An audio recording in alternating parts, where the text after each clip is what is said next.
భానుమతి గారితో సాన్నిహిత్యం అండి? భానుమతి గారితో కూడా ఆవిడతో ఉండేది. అంటే విజయ్ చిత్ర ద్వారా ఆవిడ కోసం ఇంటర్వ్యూలకి వాటికి వెళ్తుండేవాడిని. అప్పుడు ఆవిడ చాలా పెద్ద లైఫ్ ఎప్పటి నుంచో ఉంది కదా. నాలో నేను అని ఒక మ్యూజింగ్స్ లాగా మీరు రాస్తే బాగుంటుందమ్మా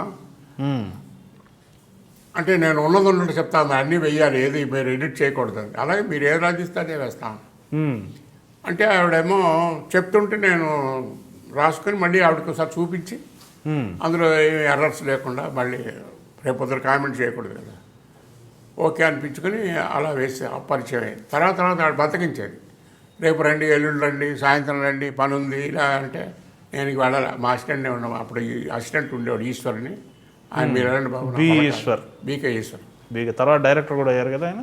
తర్వాత రైటర్ అయ్యాడు, స్క్రిప్ట్ రైటర్, సినిమాకి ఏదో రాశాడు.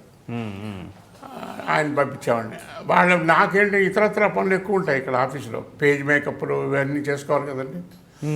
అందుకని అక్కడికి వెళ్తే ఆవిడ ఉంటే ఉంటుంది, లేకపోతే రేపు రమ్మంటుంది. నేను చెప్తాను. ఈ లోపల కొంచెం కాంట్రవర్సీస్ వచ్చాయి. ఆవిడ మిస్ అమ్మ సినిమాలో ఎందుకు తీసేశారు ఆవిడ ఒకటి చెప్తే అది అబద్ధం అని ఇతర వాళ్ళు రాస్తే దాని మీద గొడవలు అవుతాయని ఆపేసాం. అదే మిస్ అమ్మ 3 రోజులు షూటింగ్ తర్వాత ఆవిడ తీసేశారట కదా. 3 రోజులు కాదు, ఇంకా చేశారు కొన్ని, 2 సెట్లు చేశారండి. ఆవిడ రోజు ఆలస్యంగా వస్తుందని చక్రపాణి గారికి కోపం వచ్చింది. అదే మీరు చెప్పిన ఆ ఆర్టికల్ నేను చదివాను, అది నాకు దొరికింది. ఏదండి? అదే మీరు చెప్పిన ఆ మిస్ అమ్మ మ్యాటరు భానుమతి గారు రాసింది నేను చదివాను. ఆవిడ చెప్పింది ఏంటంటే, నేను శ్రావణ శుక్రవారం రోజు వ్రతం చేసుకుని 8ంటికి వస్తే ప్రొడక్షన్ మేనేజర్కి చెప్పిందట. చెబితే ప్రొడక్షన్ మేనేజర్ చక్రపాణి గారికి చెప్పలేదు అని అలిగేషన్. ఓకే, ప్రొడక్షన్ మేనేజర్ నాకు చెప్పలేదు అన్నాడు. సో అలా మాట నాకు చెప్పలేదు, నాకేమి అసలు ఇన్ఫర్మేషన్ లేదు, ఆవిడే మానేసింది. దాంతో ఆయన కోపం వచ్చి చక్రపాణి గారు ఆవిడని తీసేసి వెంటనే సావిత్రిని పెట్టారు. అయితే అప్పుడు ఆ ప్రొడక్షన్ మేనేజర్ చనిపోయారు. ఆయన మేనరుడు ఉన్నాడు, అతను ఎడిటర్ ఏదో సినిమాలకు బట్టి. అతను నాకు తెలుసు, ప్రొడక్షన్ మేనేజర్కి చెప్పాను అని ఆవిడ అన్నది చాలా అబద్ధం, అది చెప్పలేదు, చెప్పకుండానే చేస్తే ఆయన చక్రపాణి గారు సినిమా తీసి అందుకని ఆయన తప్పుబట్టి ఆయన వల్ల నాకు వేషం పోయింది అనడం చాలా తప్పని వీళ్ళు లెటర్ రాశాడు.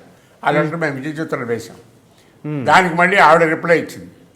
ఏమి ఇచ్చారండి? మళ్ళీ ఆవిడ ఇదంతా అబద్ధం, నేను చెప్పిందే రైటు, అదే ఇప్పుడు మేనేజర్కి చెప్పాను నేను, ఉంటే కావాలంటే ఆయన బతికుంటే అడిగి ఉండొచ్చు, ఆయన లేడు కదా, ఏదో మొత్తానికి నన్ను తీసేయాలనుకున్నా తీసేశారు అన్నట్టు ఏదో ఇచ్చింది. ఇది వివాదం ఎక్కువైపోతుందని ఇంకా ఆపేశాం. నాలో నేను వద్దామా ఆపేద్దామని ఆపేశాం. తర్వాత ఆవిడ వేరే రాసుకుని కంప్లీట్ చేసి పుస్తకం వేసుకుంది.